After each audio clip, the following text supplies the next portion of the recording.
Police commissioner Nizamuddin mister Kartikeya ने एक सहाफ़ती आलमिया जारी करते हुए बताया कि ज़िले में 2062 गाड़ियों को जब्त किया गया है और लॉकडाउन की खिलाफ वर्जी करने वाले 66 मामला दर्ज किए गए हैं।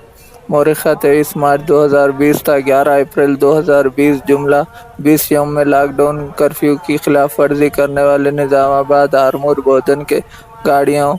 को जो बिलावजह सड़क पर घूम रहे थे 2065 गाड़ियों को जब्त किया गया है, जिनमें से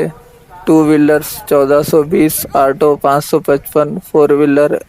87 शामिल है। कोरोना वायरस के तेज़ी से फैलने के बाद आवाम को ये इत्तला दी जाती है कि